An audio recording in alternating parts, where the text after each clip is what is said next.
But what I want to encourage you to do is to make micro changes for macro impact.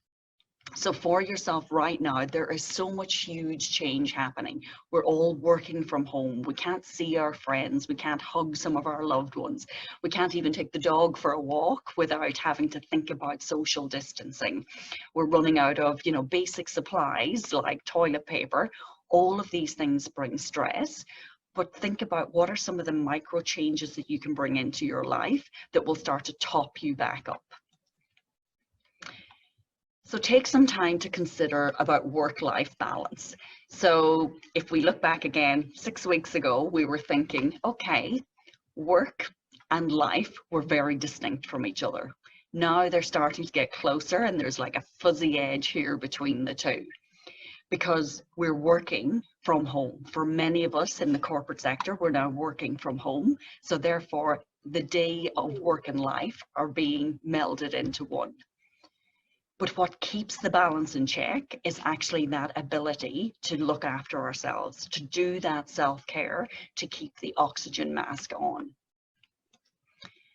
So have a think to yourself right now, and feel free to take a screenshot if there isn't enough time. And I know that you may be distracted by a child at the moment, or you may have the dog around your ankles, whatever it might be, but just think about your waking hours.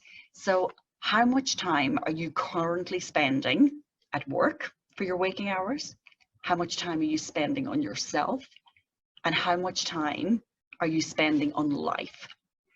And if you look at both of these, the work and the life, they are things that are giving time to others, whereas care for self is very much spending time on yourself.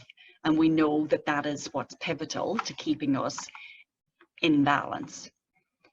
Then think about how much time you would like to spend on each domain. And for a lot of people right now, we probably do want to spend a little bit more time to ourselves because that 1 hour we may have gotten at the gym is now no longer able to do it because we're juggling kids along with work responsibilities. Or maybe you're doing conference calls at different times of the day due to global time zones.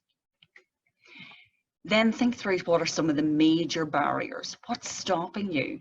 In a lot of cases, it may be just a conversation that you need to have with a family member or with a manager. But be courageous, have that conversation and find some time for yourself. And then think about what are some of the micro changes that you can do to close the gap. And I will talk through some of these in a moment. But I do want to make note that if you're a person who has recently lost their job, then you're finding yourself with a lot of time for self, then maybe you need to spend a little bit more time in thinking, how can I be of service in a way that maybe not be financially rewarding right now, but at least I'm getting some degree of fulfillment from work. If you're someone who lives alone, then maybe you need to spend more time being connected to other people. So spending time more figuring out, how do I connect to people? How can I stay in touch?